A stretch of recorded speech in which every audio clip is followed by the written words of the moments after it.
Selamat pagi semuanya. Saya boleh buka masker? Ya, saya sudah vaksin. Dan saya juga sudah kena. Sudah pernah kena, sudah pernah merasakan. Anugerah loh bisa merasakan COVID itu. COVID itu yang menyakitkannya bukan sakitnya. Tapi apa? Dijauhi orang-orang. Itu yang nyebelinnya gitu ya. Teman pastor saya saja waktu saya tahu COVID, ketemu saya langsung lari seperti lihat kuntilanak. Dan akhirnya saya sembuh berkat umat yang selalu mengatakan, Romo, sudah saya doakan. Oh, obatnya nggak datang, cukyoknya nggak datang, doa melulu, kata saya itu. Baik Bapak Ibu yang terkasih, terima kasih banyak saya boleh berada di Paroki Santa Ana, Bunda dari Ibu Maria, Duren Sawit. Ini Bekasi apa mana ini? Jakarta Timur, oh masih masuk Jakarta.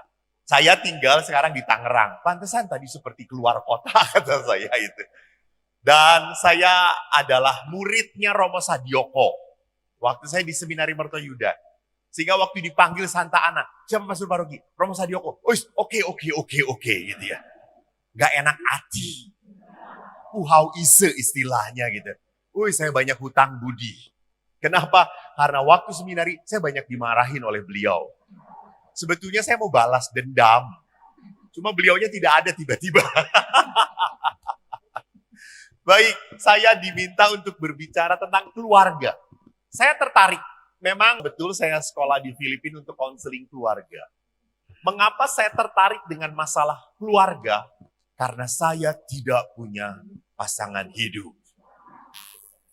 Tetapi bagaimanapun saya lahir dari keluarga, saya besar di keluarga, saya punya panggilan imam karena saya tinggal di keluarga. Dan saya sangat yakin setan itu mau merusak hidup lewat keluarga. 25 tahun saya bekerja di rumah retret. Dan paling sedih kalau sudah mendengar anak-anak yang berdoa, Tuhan, semoga Engkau mendamaikan papa mama yang sering bertengkar. Lihat, doa anak. Mereka tidak rela kalau papa mamanya cerai. Walaupun sekarang ini sedikit-sedikit suami istri tetap mau anulasi. Oh, terasi kata saya itu anulasi. Kenapa sih keluarga itu sekarang mudah rapuh? Nggak tahan menderita. Maka saya sangat giat ngomong. Anda berpasangan aja gak tahan menderita. Saya hidup sendiri aja tahan menderita, kata saya itu. Maka kalau hari ini kita berbicara tentang keluarga Kristiani di era digital, itu adalah eranya sekarang. Siapa yang tidak punya handphone, Bapak Ibu? Saya akan doakan. Sudah tidak ada. Pembantu di rumah pun punya handphone 2. Orang itu mungkin lepas dari handphone. Bahkan ke gereja lupa handphone balik lagi. Ya betul? Bahkan beberapa bapak-bapak sampai pekerjaan lupa handphone. Waduh belum di password. Waduh istriku pasti ngelihat. Waduh pulang-pulang pasti perang dunia. Ya toh Pak? Ya itu. Jadi handphone itu adalah alat yang sangat canggih sekali. Orang cuma di kamar, makanan bisa sampai ke kamar. Di sini tuh disebutnya palu gada. Apa lu mau? Gue ada. Anda mau beli apapun di Tokopedia, apapun Shopee, ada. Dari cawet sampai terasi, ada. Mau terasi rasa apa? Terasi rasa stroberi, cari, ada. Kalau nggak ada berarti handphone Anda belum diupdate.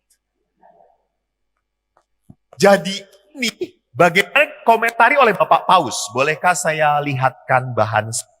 Lihat bahwa Bapak Paus sangat menikmati tentang apa? Tentang digitalisasi.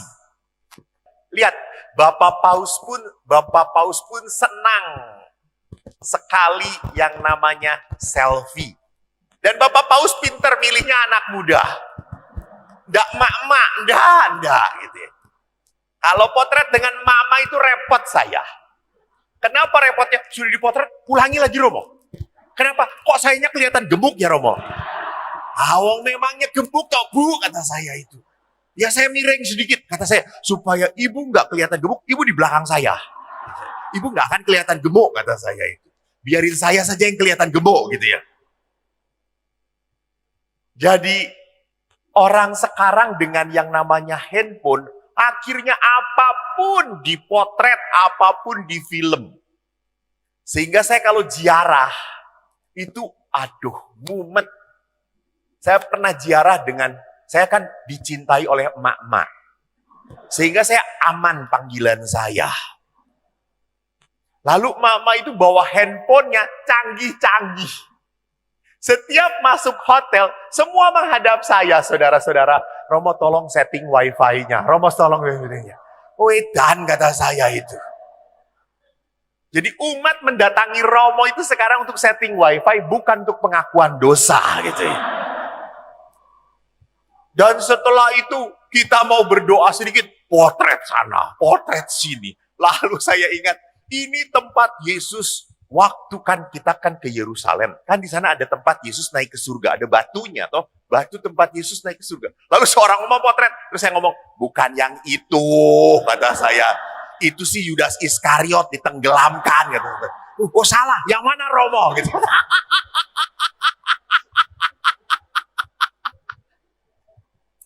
Itulah gitu ya. Digital gitu ya. Hebat. Canggih. Bahkan sekarang siapa yang tidak punya Facebook? Punya. Saya tidak pernah punya Facebook. Saya punya face doang. Ciptaan Allah. Nah, next. Kalau dikatakan Bapak Paus begitu mencintai teknologi, Bapak Paus pun pernah berkata, internet itu apa? Menawarkan kemungkinan yang begitu besar untuk apa? Bersatu. Berita sejenak yang terjadi di Cianjur, ya toh, hanya dalam waktu 5-10 menit seluruhnya tersebar kemana-mana.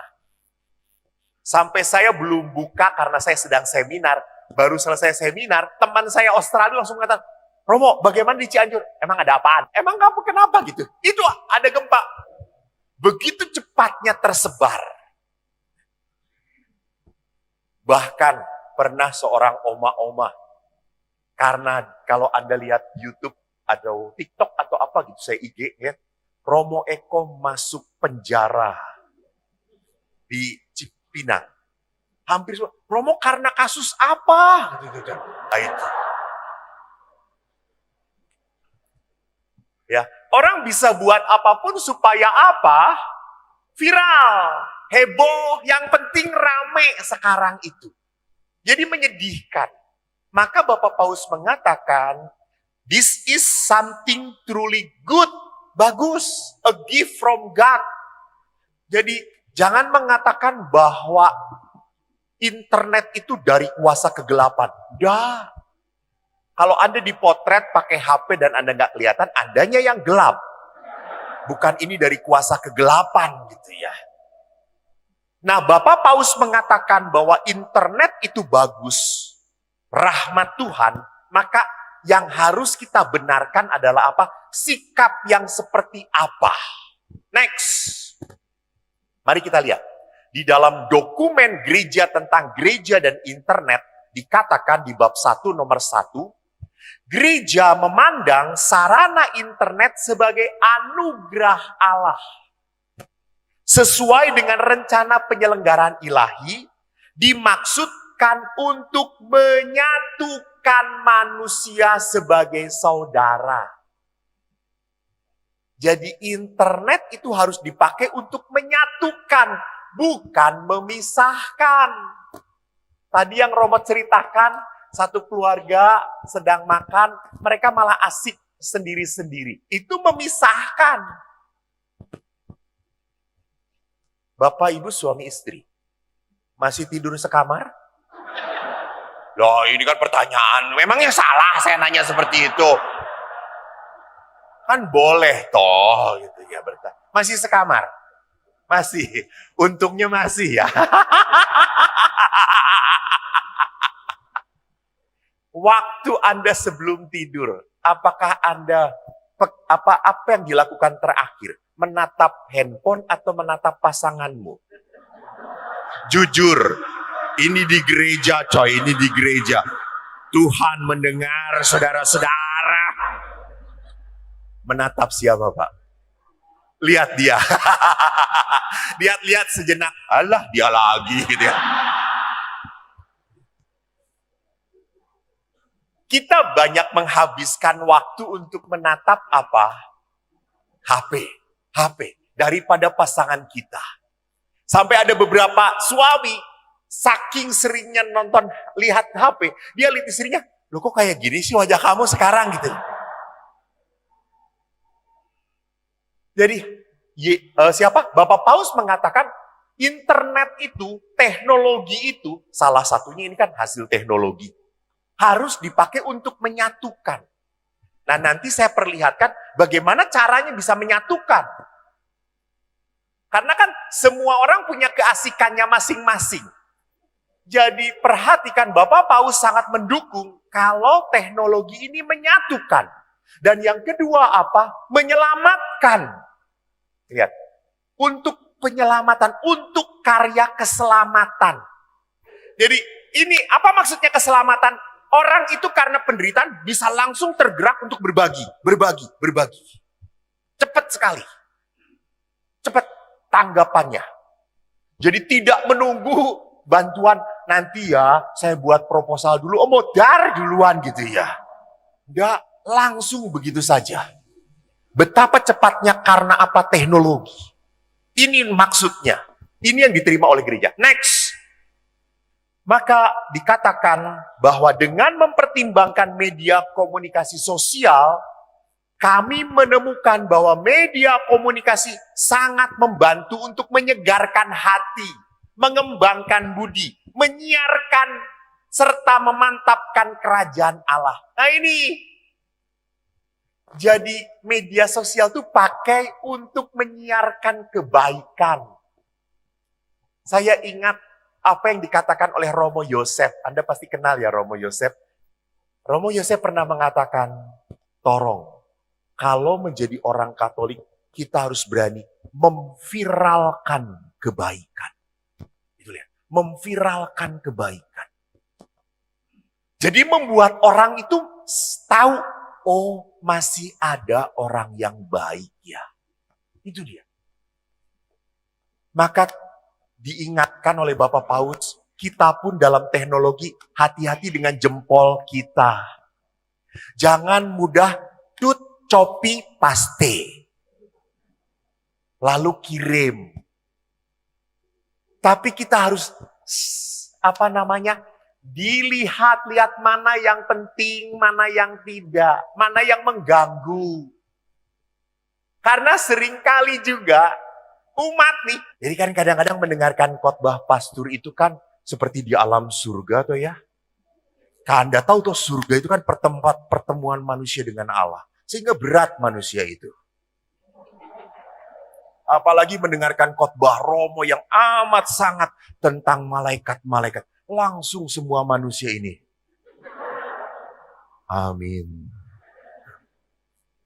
Lalu umat ini karena menahan ngantuk, nggak enak ngantuk. Dia pegang handphone, dia potret orang yang ngantuk. Dan yang ngantuk itu prodiakon coy. Lalu di-upload, lihat prodiakon kita aja tidur di gereja. Emang prodiakon setingkat para kudus. Ingat, mereka juga masih seperti pasturnya, wedus. Jadi, tidak boleh. Bukan untuk mewartakan kegelisahan. Juga ada yang melihat kolektor. Pegang handphone. 2.000 potret. Lihat, untuk Tuhan dia cuma ngasih 2.000. Dan dia gak ngasih apa-apa padahal gitu ya. Ini kan gak bener. Gitu. Ini mewartakan kegelisahan, kemarahan, dan perpecahan. Gak bisa. Ini adalah hal yang tidak dikehendaki oleh gereja mengenai apa? Teknologi. Next. Yohanes Paulus mengatakan, menggunakan media hanya untuk menyebar luaskan pesan Kristiani dan ajaran autentik gereja. Dan ini tuh adalah apa? Budaya baru. Budaya baru. Maka ada yang mengatakan, Romo, kalau baca kitab suci dari HP dengan tablet, sah atau tidak? Sah. Tapi kalau Romonya, lalu evangeliarium yang besar itu diganti tablet, lalu nyium tablet, doakan supaya kesetrum. Nggak boleh. Karena kalau udah di liturgi, harus benda-benda liturgi yang dipakai. Gitu ya. Tidak boleh. Kan di sini juga kan ada lilin tuh, gambar-gambar lilin. Lalu lilin Advent ganti gambar-gambar lilin gitu ya. Lucu tuh ya, lucu gendeng.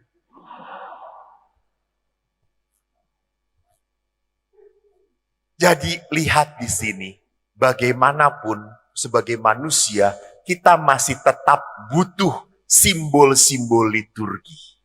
Betul, indah. Coba lihat saja lilin yang hari sore nanti mulai dinyalakan Advent. Lilin Advent pertama. Advent itu kan, lilin itu kan lambangnya apa? Cahaya. Handphone bercahaya atau tidak? Bercahaya. Lalu apa bedanya antara handphone? Ya, handphone bisa putih, bisa kuning, bisa berwarna-warni, nah, bisa macam-macam. Tetapi lilin itu tidak hanya terang, dia memberi kehangatan. Lilin itu bergerak, hidup. Saya kan pernah dengan adik saya. Waktu itu bapak dan ibu pergi pertemuan lingkungan. Kita malam-malam belajar dan listrik tiba-tiba mati. Lalu saya pasang lilin satu. Lalu kita belajar di antara lilin yang satu itu. Kan Anda tahu, lilin itu kan goyang-goyang kayak gini. Terus adik saya ngomong, Mas, di belakang Mas ada penampakan, Mas. Dia besar, kecil, dia besar. Lalu, oh kampret kowe gitu ya. Itu bayangan kata saya itu. Jadi lihat ada suasana yang tidak bisa digantikan begitu saja oleh teknologi. Maka nanti dikatakan, apakah kalau kita misa online itu adalah misa yang nyata atau tidak?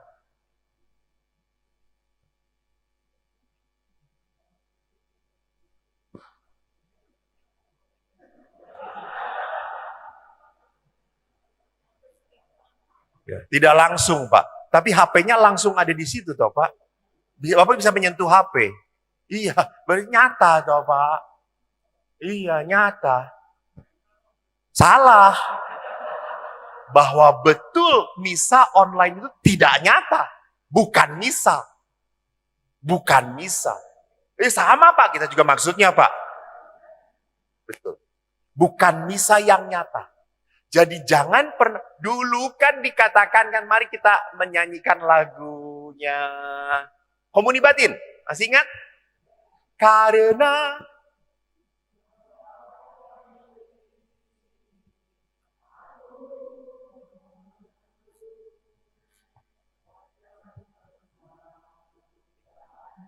bukan itu maksud gue, bukan bagian yang itu ya. Iya benar. Bukan. sekarang. Lah ini tuh karena sekarang aku tak dapat. Gimana bunyinya?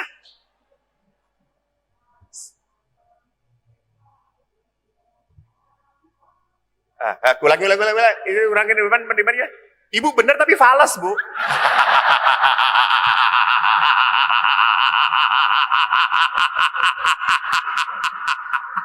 Aku bingung karena ibu versinya dangdut gitu ya. Yang versi liturgi sedikit, Bu. Gimana tadi? Karena iya tadi ada beat ibu langsung begini. Karena sekarang aku tak pada gitu ya. Ya itu dah karena karena sekarang aku tak dapat menyambut mu dalam sakramen Ekaristi. Datanglah sekurang-kurangnya. Sekurang-kurangnya secara rohani. Dalam Ekaristi berlebihan. Berlebihan berkatnya. Kedatangan Tuhannya berlebihan. Maka kalau ada orang yang masih senang bisa online, lu masih kurang lu. Kurang segini. Dikasih oleh sekurang-kurangnya. Loh, ini sudah ada kelebihan gitu ya. Karena saya sedang tidak bisa, itu boleh. Pada saat tidak bisa dilarang, boleh. Tetapi sekarang setelah dibuka, you come to the church. Come to the home of God. God will give you blessing. Ngerti nggak gue ngomong ini? Wah, buat ngerti Romo. Oh, makanya Pizza Hut ya beda ya. Jadi, next. Nah ini tadi dikatakan, walaupun realitas virtual dunia maya tidak dapat menggantikan komunitas antar pribadi yang otentik, atau realitas sakramen-sakramen dan liturgi. Jadi tidak bisa dunia maya itu menggantikan sakramen yang otentik. Nggak bisa. Jadi nggak ada sakramen pengurapan orang sakit secara online. Tangannya kayak gini, lalu anaknya, yang sebelah mana Romo?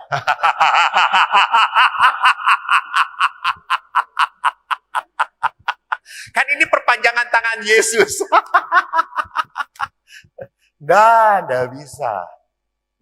Jadi ini tuh hanya apa? Melengkapi. Jadi kalau Anda masih mengikuti, katakanlah Anda terhalang untuk pergi Ekaristi hari biasa, karena cepat-cepat gitu ya. Lalu Anda ingin menikmati, ya Anda nonton berarti. Nonton Ekaristi, ya silakan. Saya ingin mendengarkan renungannya dan bacaan hari itu. Ya boleh, silahkan. Tetapi sakramen secara sungguh hanya terjadi dalam perjumpaan liturgi yang benar. Sekali lagi ditekankan bahwa semua ini adalah sarana, pertolongan, bukan yang utama. Next.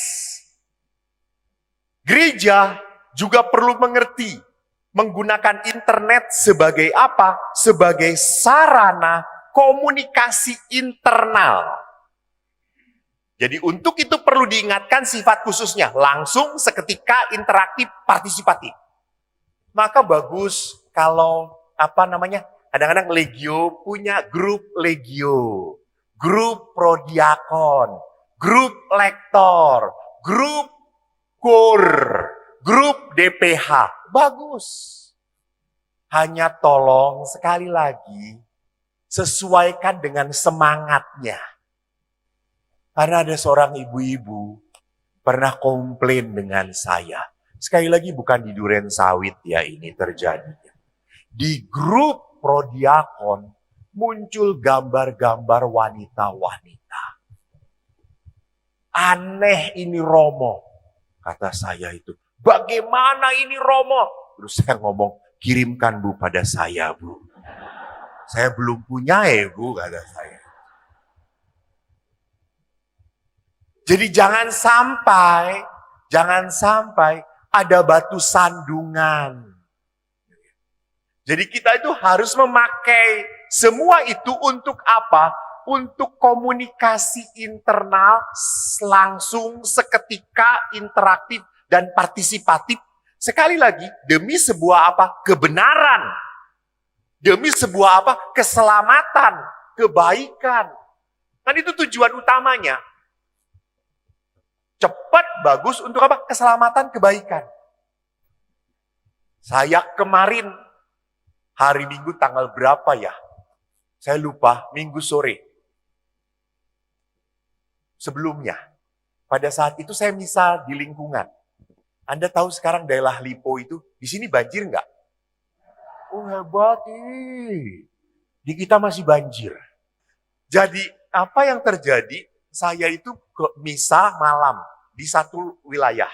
Misa, karena ada misa pelantikan pengurus baru. Saya setelah misa, dikatakan Romo, satu jalan itu. Kan tadi waktu jalan berangkat juga di mana-mana banjir. Pas pulang, apa yang terjadi? Di depan gereja kita, banjirnya sedada dan arusnya deras. Saya naik motor, saya nggak bisa apa-apa. Aduh, saya tunggu sampai jam 12 malam, masih nggak bisa lewat. Terus dikatakan, saya ngomong Satpam tolong lihat, bagaimana? Romo masih nggak bisa lewat. Ada beberapa yang lewat pegangan tangan Romo. Dan pegang ini, saling memegang. Karena arusnya deras sekali.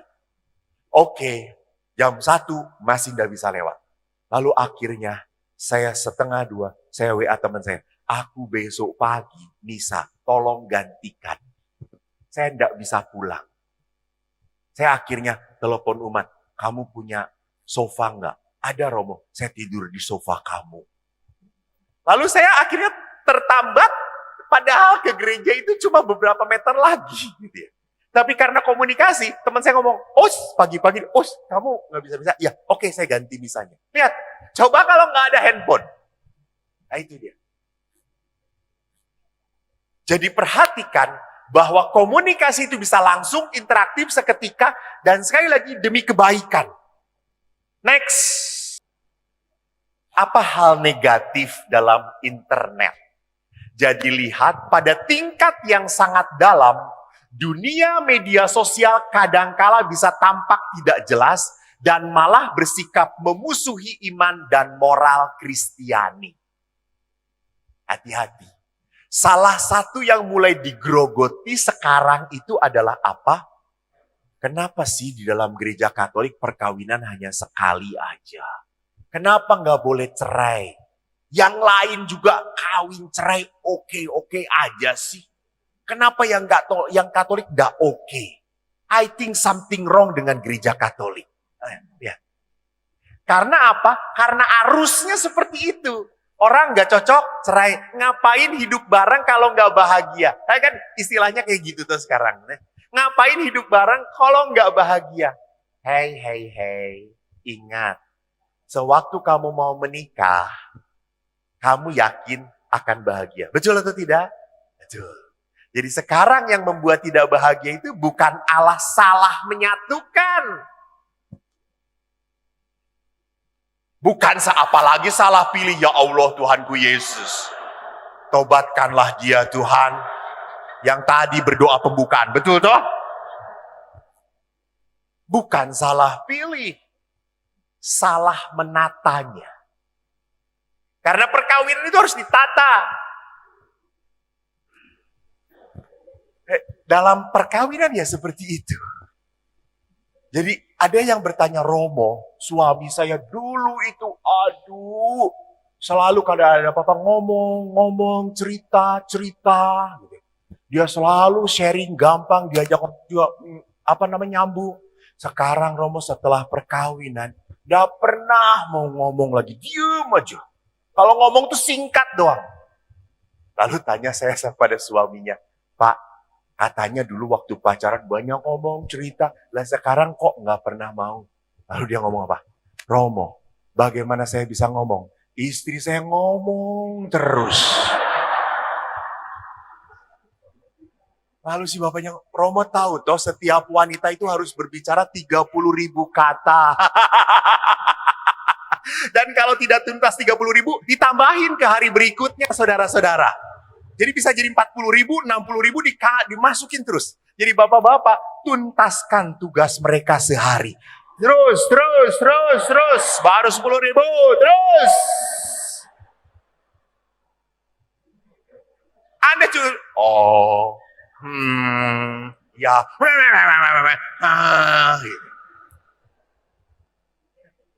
Karena kalau suami itu efektif ngomongnya, maka dari itu tidak salah. Peristiwa kebangkitan yang pertama-tama melihat adalah wanita. Karena wanita akan ngomong, kalau pria, bangkit. Selesai. Tapi karena wanita, wah, bangkit, hilang. Kagak ada wanita. Kalau cuma Petrus ya Anda, bangkit, balik. Gimana? Kosong. Selesai sudah. Sampai 2000 tahun kita tidak tahu di mana Yesus berada, saudara-saudara. Kenapa? Karena Petrus dan Paulus berkata, dengan Yohanes, kosong. Selesai. Jadi lihat Bapak Ibu, bahwa hati-hati internet pun bisa menjadi yang kedua, sarana haters, situs-situs kebencian. Maka Anda pun sama. Jangan mudah, ini Katolik. Dan yang ketiga juga sama. Merebaknya situs-situs web yang menamakan diri Katolik, tapi ngajarinya tidak ajaran Katolik.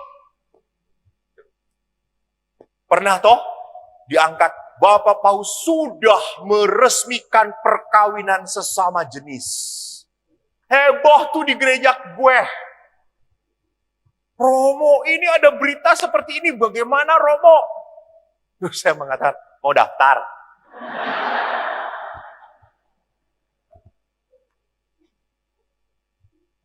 Lihat, saya harus tahu mana yang benar, ajaran benar, dan mana yang tidak. Mana yang miring-miring. Gereja Katolik menyembah patung. Ini sekarang sedang ramai. Sedang heboh. Ya silahkan. Anda mau ngomong apapun terserah. Kita punya pandangan iman tersendiri. Ingat. Jadi dunia ini akan selalu menggoyahkan iman Anda. Betul. Menggoyahkan iman Anda. Supaya apa? Supaya Anda jatuh. Supaya Anda tidak berhasil menjadi pengikut Kristus yang benar. Maka digoyahkan.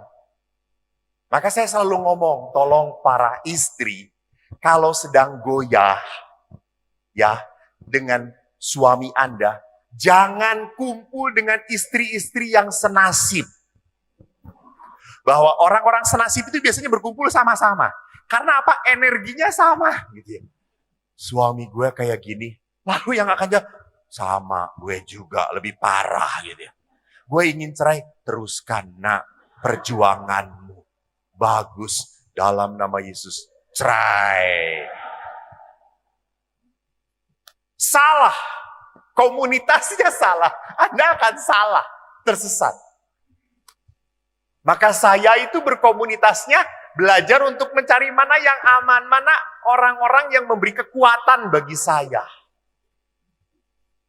Kalau bertemu dengan orang-orang yang selalu ngeritik, yang selalu nyalahin. Romo itu kalau khotbah nyebelin, wajahnya dijaga sedikit dong. Udah jelek, wajah kayak gitu lagi. Romo jangan panjang-panjang deh. Saya ngedengerin itu semuanya. Semakin 2 minggu kemudian Anda akan menemukan saya gantung diri, saudara-saudara. Kenapa? Karena ini komunitas-komunitas haters. Selalu ada. Ingat Bu, di gereja pun sama. Nggak tahu di gereja Duren Sawit, saya tidak mau ngomong.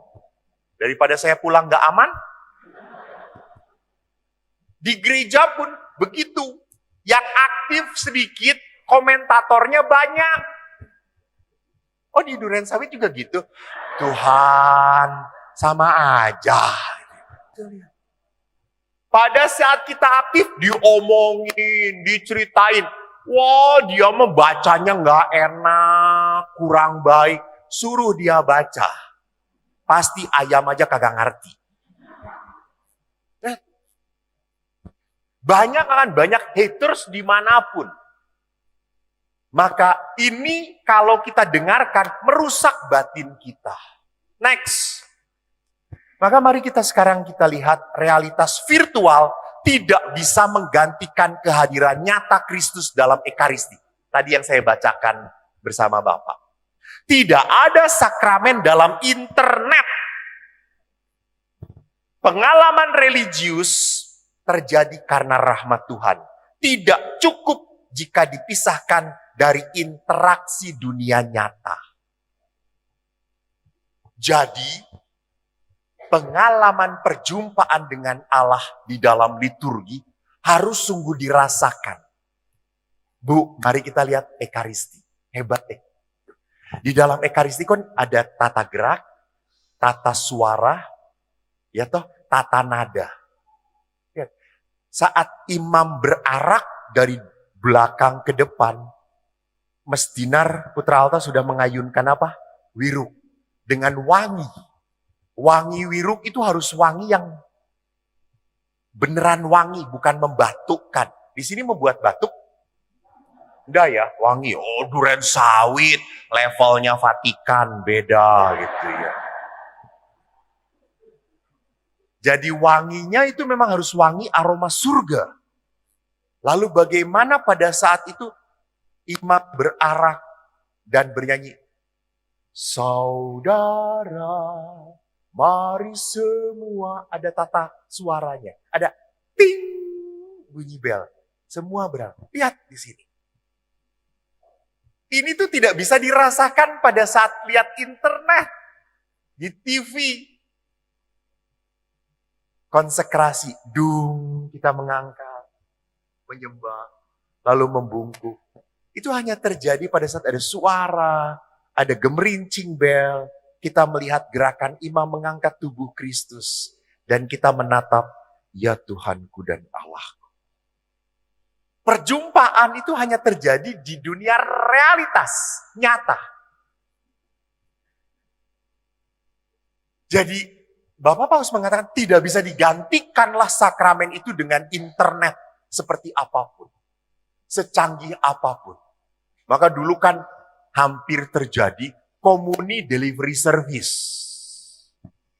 Jadi ikut misalnya secara virtual, komuninya dikirim sama prodiakon. Telepon, yang rasa stroberi 2 ya. Oh, di sini nggak ada yang rasa stroberi ya? Belum ada? Oh, kita juga belum ada. Nah, kalau demikian, lihat tantangan, kenyataan, apa yang harus kita hindari. Sekarang mari kita lihat bagaimana di dalam hidup beriman itu, kita harus sadar membatasi anak-anak di dalam internet bagaimana. Bagaimana kita menularkan iman kepada anak-anak kita. Karena anak-anak sekarang sulit sekali diaturnya. Saya kok melihatnya kenapa?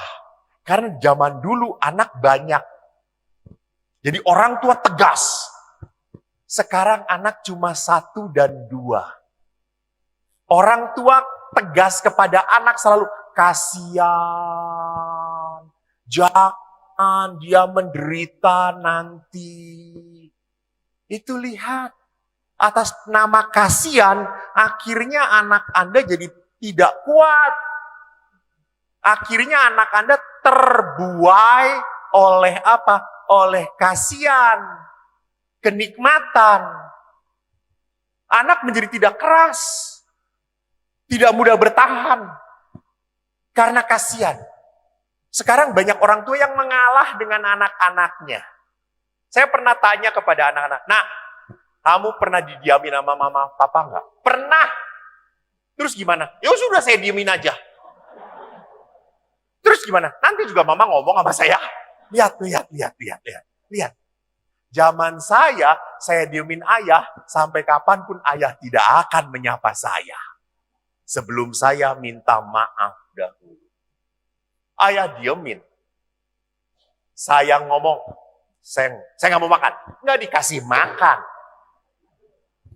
Anak-anak, saya nggak mau makan. Jangan gitu deh. Nanti ibu doang yang gendut. Dede nggak gendut-gendut. Kita mudah mengalah dengan anak. Kita takut fight dengan anak. Hati-hati. Kita seringkali kalah dengan anak-anak kita apa? Akhirnya kita diperalat, kita ngalah. Dan akhirnya anak tidak bisa dididik. Kita karena ngalah terus. Kita tidak tahu menghukum mereka secara tepat. Saya ingat sekali, waktu saya tanya kepada anak-anak, nah, hukuman apa yang paling berat dalam hidup kalian? Apa jawabannya? Benar, HP disita. Itu paling berat, itu lihat. Ya langsung serangan jantung, saudara-saudara. Betul ya, Nak ya? Benar. HP disita. Tuhan lebih baik panggil orang tua saya. Itu. Anak sekarang HP sita. Selesai. Wow, jungkir balik. Anda harus tahan. Mana tangisan merajuk dan mana tangisan yang memang butuh. Dia sedang membutuhkan disayang. Di sini yang seringkali tidak bisa dibedakan.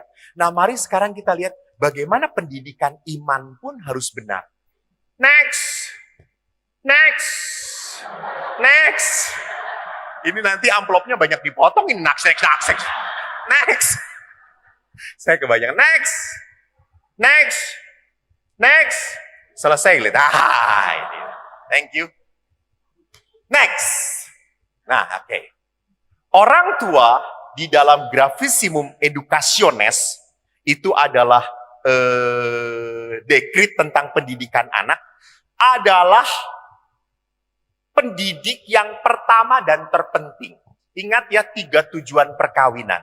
1, demi kesejahteraan. 2, kelahiran anak. Dan 3, pendidikan anak. Jadi tugasnya Anda bukan hanya melahirkan anak, tetapi ingat mendidik anak. Dan sayangnya di dunia modern ini pun hampir dari dulu hampir sama. Siapa yang bertanggung jawab? Mama atau papanya? Mamanya. Papa sudah berkata, aku capek. Mama aja. Nggak mau repot.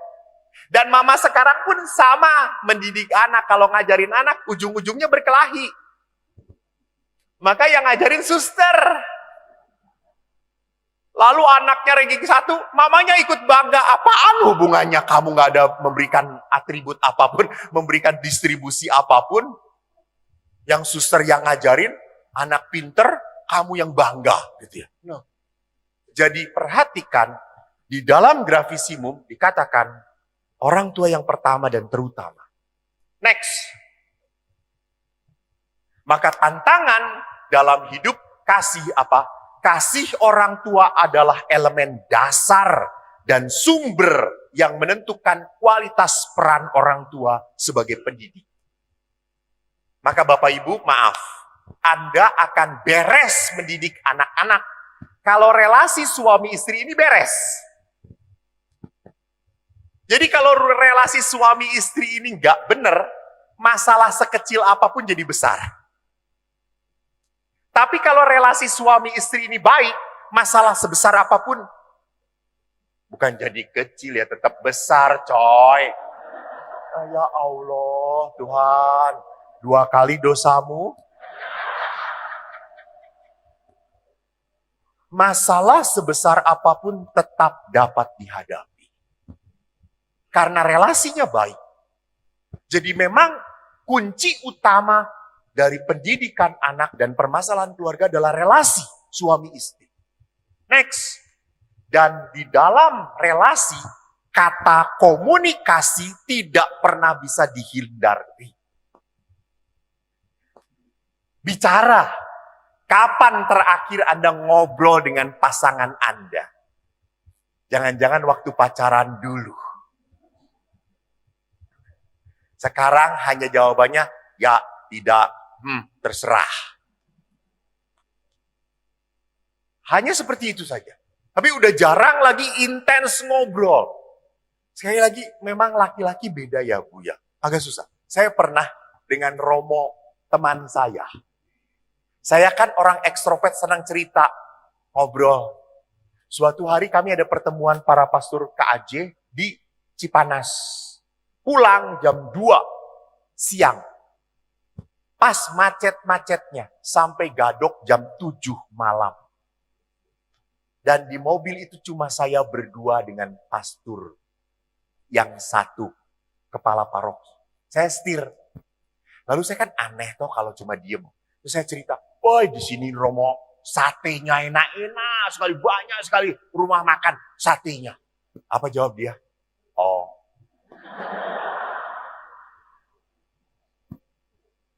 Lalu kan dari Cipanas sampai dengan Gadok itu ada jualan gemblong. Dan semuanya punya siapa? Bu Juju. Jangan-jangan pemegang saham. Pantesan. Ibu Juju. Habis itu tuh, wah ini gemblong Ibu Juju gitu ya. Mau nyobain pastor, kita beli aja, kita nyobain dari gemblong yang satu ke gemblong yang sana gitu. Kita beli kan nggak seberapa, berapa harga gemblong Bu sekarang? 3.000 satu plastik, kapal. Kita beli, apa jawaban dia? Kenyang. Terus kan di jalan itu ke Cipanas tidak hanya banyak gemblong, banyak juga yang menjadi yang apa? Power Ranger. Kan kayak gini, pakai itu. Terus saya tuh cerita, hebat ya orang Indonesia tuh kreatif cari duit. Dia buat kayak gini, gerak-gerak, padahal cuma dapat berapa? 500 itu. Apa jawabannya? Oh. Sampai Gandok saya muntah darah, saudara-saudara. Jadi kita harus menerima. Suami kita energi berbicaranya yang memang seperti itu. Tapi enggak tahu, biasanya makin tua makin cerewet. Semua dikomentarin. Semua dibawelin. Mungkin bisa terjadi. Jadi di sini lihat bahwa kalau kita masih mempunyai kasih, harus ada waktu untuk berkomunikasi. Nah sekarang next, saya ingin ke pedoman pastoral. Jadi pendidikan itu bukan hanya intelektual loh Bu, Pak. Pendidikan itu menyangkut moral, mental, kultur, religiositas, dan fisik. Jadi jangan mendidik anak supaya pinter doang. Jadikan anak juga punya mental kuat. Gak mau mudah menyerah. Itu. Jadi biarkan kalau anak gagal, biarkan. Biarkan dia sedih, biarkan. Yang penting jangan ditinggalkan. Yang penting tetap ditemani. Saya begitu sedihnya. Suatu saat saya diminta untuk mengisi di Australia. Lalu pada saat mendarat, yang jemput saya anak-anak muda. Saya sudah berpikir, ke Australia itu steaknya kan enak banget. Saya udah berpikir, aduh pasti diajak makan steak. Tahu-tahu anak-anak, Romo, mari kita ke rumah duka. Serius kata saya, betul Romo. Ngapain? Kita mendoakan teman kita Romo. Oke. Lalu kita ke rumah duka. Rupanya temannya, satu temannya, itu meninggal dunia. Dan sangat tragis sekali. Anak ini anak pinter. Anak ini selalu ranking 1. Membanggakan orang tuanya. Dia akselerasi beberapa kali. Anda tahu akselerasi? Harusnya 2 tahun, dia jadi setahun. Harusnya 4 tahun, dia jadi 3 tahun setengah. Cepat, pinter, saking pinter. Suatu saat dia lulus, dan rupanya sebelum kelulusan dia udah ngomong, "Mah, Mama datang ke wisuda aku ya." Dan mamanya ngomong, "Kamu juara nggak?" Mama nggak mau. Karena memang ambisi orang tua. "Mam, aku the best student, Mam." Oke, Mama datang. Tapi rupanya setelah memberitahu mamanya, ada nilai yang terlambat datang dan dia fail. Tapi ini subjek yang amat sangat, bukan hanya secondary, ini ekstrakurikuler lah gitu istilahnya kalau dalam bahasa Indonesia. Nggak tahu dalam bahasa Inggris apaan gitu ya. Itu bukan subjek utama gitu. Nggak masalah, nggak mempengaruhi gitu. Tapi dia nggak terima.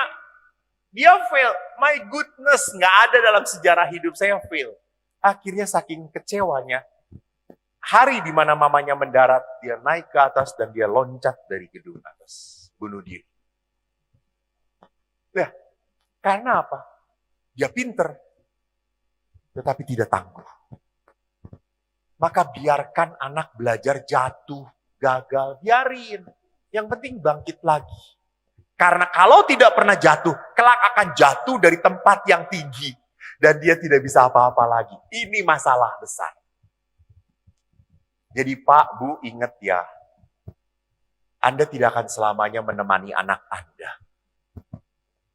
Jangan jadikan dia tergantung pada Anda. Anda tidak berhasil dalam pendidikan.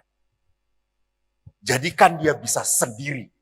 Jadi kalau ada anak punya anak, naik angkot, jangan. Nanti ada macem-macem. Gitu. Bu, Pak, boleh takut, tetapi jangan berlebihan deh. Jangan khawatir berlebihan. Nah, lihat. Maka itu aspek begitu banyak. Moral, apakah anak Anda dididik nggak untuk bermoral? Tahu mana salah benar? Ada beberapa anak-anak, apakah menyontek itu dosa atau tidak? Apa jawabannya? Bukan, tergantung Romo. Kalau ketahuan, baru dosa. Kalau nggak ketahuan, itu namanya keberuntungan Romo. Lihat. Jadi, salah atau benar itu tergantung situasi. Karena moralnya nggak dididik secara benar. Orang tua itu tidak pernah menghargai prosesnya. Dia hanya menghargai apa? Kamu dapat nilai berapa? Nah, pernah nggak nilainya jelek? Nilai apa? Matematika sama dengan Romo. Berapa yang paling kecil? Berapa paling kecil?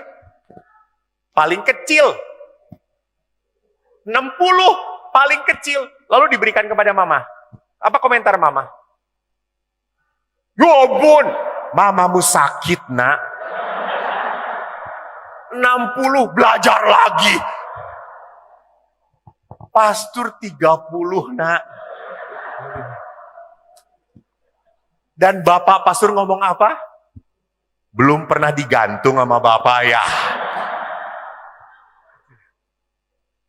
Kita hanya mau melihat hasilnya gede. Tapi kita tidak tahu bahwa dia kerja keras, dia penuh ketakutan. Jadi tolong appreciate them. Pada saat mereka, Mam, sorry Mam, 60. Nggak apa-apa dek. Mama tahu dede kerja keras. Itu. Ada 5 hal penting dalam pendidikan anak. Pertama, anak harus merasa dihargai. Ojo dibanding-bandingke. Istri juga jangan dibanding-bandingke. Ojo. Salahmu dewe. Itu deh. Anak akan sakit pada saat lihat cici kamu. Cici kamu tuh pinter, nurut, baik kayak mama. Lah kamu udah jelek, susah diatur, pemberontak, percis. Romo paroki. Jangan masukin ya gitu. Dihapus ini, dihapus. Nanti Romo Sadioko datang lagi ke saya. Jadi perhatikan bahwa anak itu paling bahagia kalau dipuji oleh gurunya atau oleh emaknya. Oleh siapa, Nak? Oleh siapa paling senang dipuji? Oleh guru kamu atau mama kamu? That's right, you see. Sehebat apapun guru memuji, tapi katakanlah itu guru kok. Tapi pada saat orang tuanya, mamanya, papanya, wow. Karena setiap anak itu selalu berusaha untuk mendapat pujian dari orang tuanya. Betul atau tidak? Yes, you see? Betul. Setiap anak itu akan berusaha, gimana supaya saya dipuji oleh mama papa. Maka ingat, jangan lalu berkata, nak, zaman mama sekolah, mama nggak pernah dapat segitu. Mama ini pinter. Dulu Pak ayah saya selalu ngomong kayak gitu. Matematika ayah tuh pinter. Setelah saya jadi romo, saya datengin ayah saya. Jujur dengan gue. Gue pastor sekarang. Matematika pernah jelek belum? Ya pernah toyo gitu ya. Lalu kenapa? Ya memberi semangat. Ya jangan gitu caranya gitu ya. Jadi memang kita memotivasi anak, betul memotivasi anak, tetapi jangan melecehkan, merendahkan. Di saat Anda menanamkan hal yang buruk, maaf, kelak Anda akan menuai keburukan. Maka anak itu hanya bisa ditanamin oleh apa? Cinta. Tanamin dulu cinta. Besok Anda baru menuainya. Kalau anak ditanamin kepahitan, maka jangan sedih kalau Anda tua dimasukkan ke panti jompo. Bahkan gak dibayarin. Karena apa? Anda menanamkannya yang seperti itu kok. Next. Kedua, anak harus belajar kagum dan bertanya. Kagum akan kebaikan orang tuanya. Bapak Ibu saya selalu mengatakan, tolong jangan pernah berargumentasi marah di depan anak-anak. Saya merasakan, saya mengalami. Betapa sedih dan takutnya saya melihat ayah dan ibu. Ayah keras sekali ya tentara. Membentak ibu marah. Asli itu saya masih ingat. Saya mundur, diam, dan menangis saya. Tuhan tolong berhentikan. Aku tidak mau mendengar seperti itu Tuhan. Saya tidak mau. Trauma. Dan kalau Anda sudah pernah melakukan itu, Anda pun harus minta maaf kepada anak. Anda harus berdamai lagi dengan anak. Berikan teladan.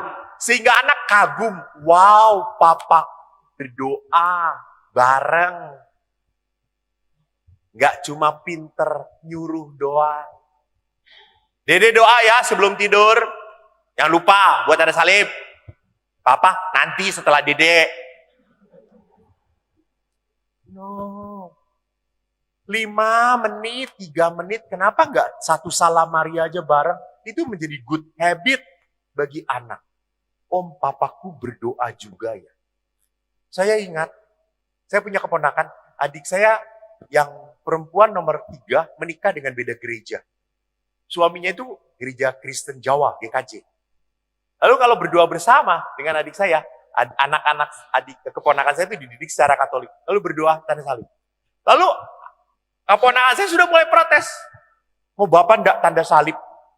Enggak berdoa. Yang hebat apa? Suaminya, ayahnya, walaupun bukan Katolik, dia ngajarin. Saya harus menguatkan iman anak saya. Walaupun ini bukan iman saya untuk memulai doa sebagai seorang GKJ. Betul atau tidak? Tapi dia lakukan demi siapa? Anak dia. Contoh, teladan. Maka sama ibu-ibu, tolong kalau kolektif kan Anda selalu megangin duit ke anak toh. Kan pas kolektif, mama mana? Pegangin, nih. Kalau Anda tiba-tiba ngasihin 50.000, anak langsung, loh, Pak 50.000? Oh salah, bukan yang itu, ini 5.000 gitu ya. Ini mama error.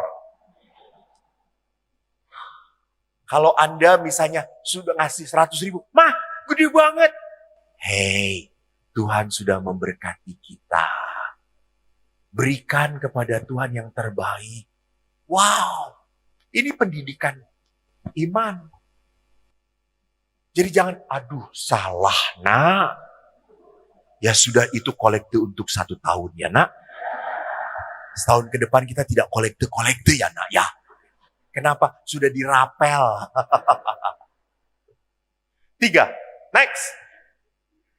Pembudayaan budi hati. Berarti apa? Anak itu harus selalu ditanyakan apa perasaan Dede. Gimana kalau Dede jadi seperti itu? Hatinya selalu diolah, nuraninya. Jadi kalau ada satu anak ngomong, Mam, aku tadi mukul teman. Ya udah gak apa-apa, kamu kan gak apa-apa toh. Kan kamu cuma balas dong. Gak beres itu. Harus dibereskan. Kenapa kamu mukul? Sakit. Kamu bereskan. Mama sampai ingin lihat kamu minta maaf pada orang itu. Sekali lagi, jangan kalah dengan anak Anda untuk mendidik hal-hal yang dasariah. Karena kalau anak ini tidak dididik sejak dini, nggak akan bisa tergantikan. Jangan berpikir nanti gede juga berubah. Kagak ada coy dalam ilmu pendidikan. Tanya psikolog. Kagak ada dalam ilmu pendidikan. Nanti juga berubah.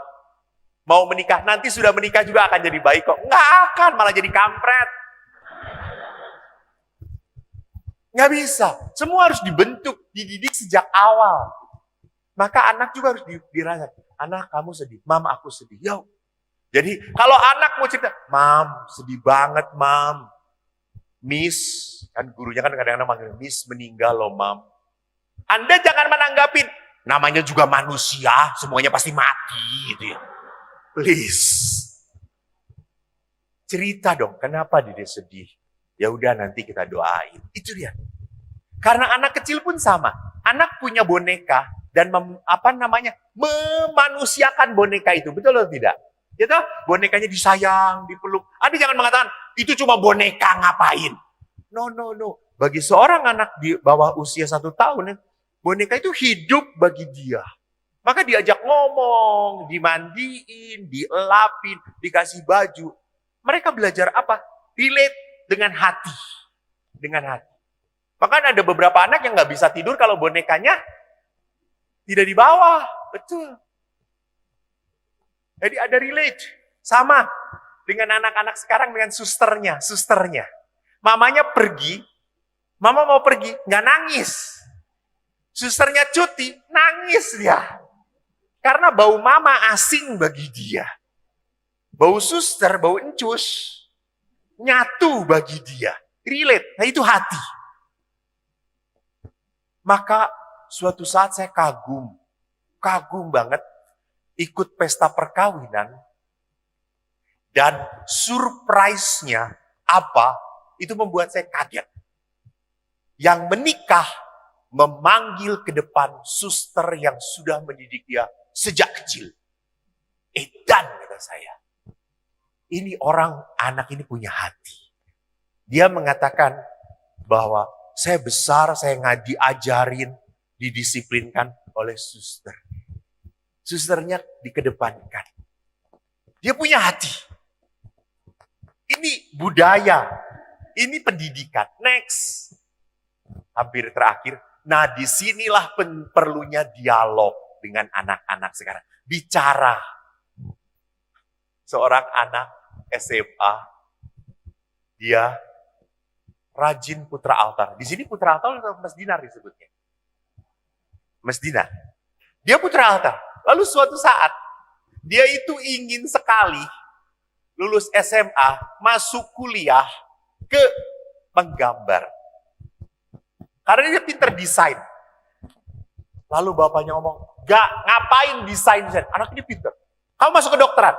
Lu tahu kedokteran. Baru pegang aja udah 500.000. Buka baju 1 juta. Buka tubuh 10 juta. Gede banget duitnya. Ada bapaknya. Kamu masuk kedokteran. Gak, papa gak setuju. Kamu masuk desain grafis. Anaknya sedih. Dia bilang ke mamanya, Ma, aku gak boleh masuk desain grafis. Lalu mamanya ngomong, ya udah nak, kita doain papa kamu supaya lembut hatinya. Apa jawaban anak itu? Aku udah gak percaya Tuhan kok. Kaget mamanya. Kaget. Mamanya sedih banget. Dede jangan gitu. Gak, aku udah gak percaya doa. Aku udah gak percaya Tuhan. Jadi kan putra altar, enggak, biarin aja. Emang harus ada kewajiban? Enggak juga toh. Aku udah gak percaya. Tetapi walaupun tidak percaya, bapak ibunya ke gereja diajak masih mau. Lalu suatu saat di gereja itu ada pengumuman Krisma. Terus anaknya ngomong kepada mamanya, Mak, tolong aku daftarin. Aku mau ikut Krisma. Jadi apa yang saya mau katakan? Anak ini bukan tidak percaya Tuhan. Dia marah pada bapaknya yang dimarahin Tuhan. Jadi mengerti maksud saya? Nah itu. Jadi sering kali konflik batin anak-anak muda, itu mudah begitu saja. Saya sudah gak percaya gereja, saya sudah gak percaya ini. Tenang. Diajak dialog, diajak bicara. Kita harus ngomong dialog. Dialog adalah apa? Adalah senjata utama dengan anak-anak kita. Untuk ngobrol. Next. Nah, terakhir. Sosok orang tua adalah sosok Allah yang hidup. Maka orang tua yang bisa menghadirkan Tuhan di dalam keluarga adalah orang tua yang mampu melihat kelebihan setiap anak. Jangan menyamakan setiap anak. Jadi ada satu anak yang pinter matematika, ada pinter sosial, ada toh anak orang belajarnya jeblok, tapi bersosialisasinya bagus. Ada anak kutu buku, tapi nggak punya teman. Buku aja jadi kutu dia. Jadi di kamar itu banyak kutunya. Dia tuh sampai seperti ensiklopedi berjalan, hafal semuanya. Tapi berteman sulit. Diajak ngomong cuma, itu menurut buku ini ada di halaman sekian, nomor sekian, paragraf sekian. Itu edan. Ya sudah, ada anak-anak yang bertalenta seperti itu. Ada anak-anak yang bertalenta. Nah, hargailah. Saya ingat matematika saya, IPA saya jelek. Tapi baca puisi pinter. Di sekolah adik saya yang pinter. Dia ranking. Saya nggak punya ranking. Lalu suatu saat saya baca puisi, saya juara. Saya bawa piala ke rumah. Ingin menyenangkan orang tua ayah saya. Pak, aku juara. Lalu dia lihat kita, juara apaan? Baca puisi. Cuma baca puisi doang.